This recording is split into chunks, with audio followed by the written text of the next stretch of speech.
Hey guys, it's me again, driving in my car as I usually am with my full-time gig and just life, because I live in the country, so I'm gonna drive a ways to get anywhere. But anyhow, I was doing some reading today in my book, my Getting Healthy book, my study guide, my things I need to learn to make a permanent change in my life, and I read a part that was really outstanding to me. And you might be able to relate to this, if you've ever lost a bunch of weight and then gained it back, or gained it back plus some more. It was really interesting to read about that, and really, of course, in short, it's that you didn't change. I mean, you did the steps to do the weight loss, but you didn't sink it in. It didn't become who you are. It was something you did. It didn't become a part of your identity, this person who eats healthy. And the book didn't say this part about identity, but it got me thinking about it. It said that when there's pressure, like someone's pressuring you, or you're pressuring yourself, or your doctor's pressuring you to lose weight, you have that pressure on, and so then you'll take action to correct. You'll take action to do something about it. But then when you start to get a result that you want, you've lost some weight, you're feeling good, and your doctor's cheering you on, and people are like, oh wow, you look great, then the pressure's off.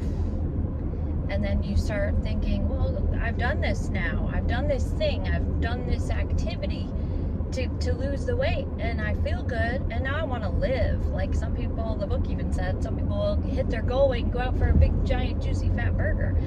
And okay, but all of that, what wasn't in the book, what it got me thinking about was sometimes I would get I have an identity attached to the way that I eat. I love baked goods. I love to bake. I'm not a fancy baker, but I love baking. I love cookies. I love cinnamon rolls. I have sweet childhood memories with my grandmother's cinnamon roll smell, and waking up at her home, and all the beautiful, wonderful foods that she made. And I wanted to be like her, and I'll never measure up to her, but excuse me, I got my identity wrapped up in comfort food, and I had a lot of discomfort as a child. My grandma's home was really a beautiful and loving place, but a lot of the things I experienced growing up weren't so safe and great, and so I had an attachment to food. And then also in that way, and I also went through some times of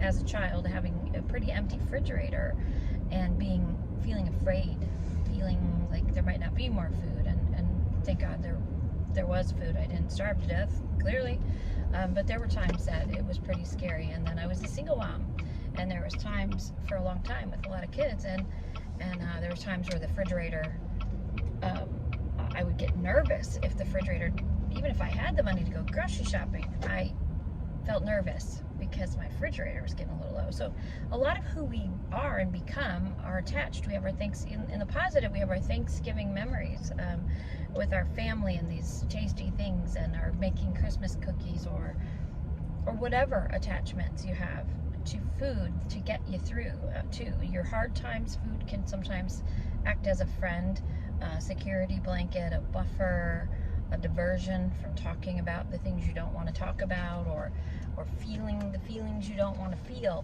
But all of that kind of works into becoming our identity in a way.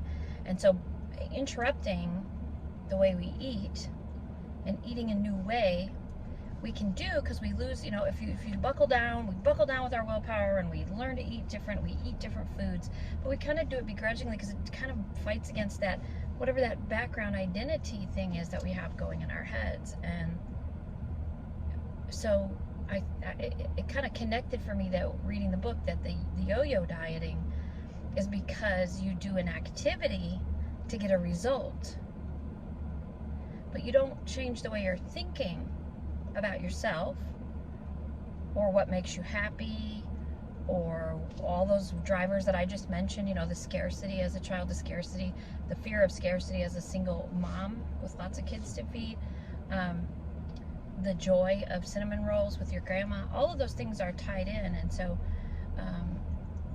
there's other things tied in that we don't want to think about. All of it, we can get so reliant on our comfort foods and our convenience foods that they're actually destroying our health.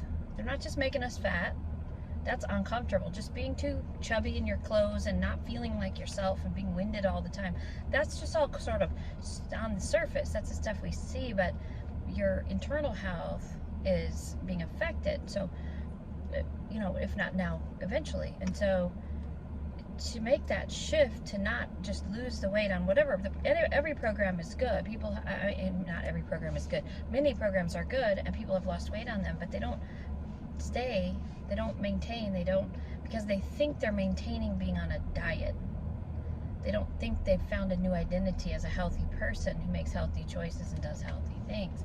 And so I'm glad to have just kind of discovered that in my reading and really kind of unpacked it with the identity piece, because for me that'll be a big part too. I'm not on a diet. I am on a certain food plan right now, but during that process I'm learning to think about food differently and to cook different things and to find comfort foods that are beneficial for me, because then not only are they comfort food in the sense of feeling good when you eat it and satisfying, but they're also comfort in that they're not destroying my health in the background. And so I just want to share that little tidbit with you today. I don't know, I'm going to be sharing a lot of videos. I just feel like it's the time for me to do that. I've always felt like there was some things I have to say, and I always want to help other people, and so I kind of live my journeys out loud, and some of you have been along with some of them, and not so much on the internet but in life. And so and they're not always perfect and they don't always go as planned, but you know what, keep on moving forward. So I just want to share that with you and think about it. Tell me if you have any thoughts about that, or if that resonated with you, or if it didn't make any sense, or if I sound like a Looney Tune, whatever. Just drop me a PM, or else and I'm not going to be like, yeah, get on my program. If you communicate with me, you can definitely communicate with me, and I don't have to get you on my program. I just want to, because I think it's great. And I know that a lot of middle-aged people, moms, men, women, all of us, our bodies change, and there's not as much grace as far as physical grace to keep on filling it full of fast foods and cookies and beer and whatever else is your thing that's not working for you. It's working against you. So I would love to hear from you and have a conversation about it. Just what do you think about that? Let me know. Talk to you soon.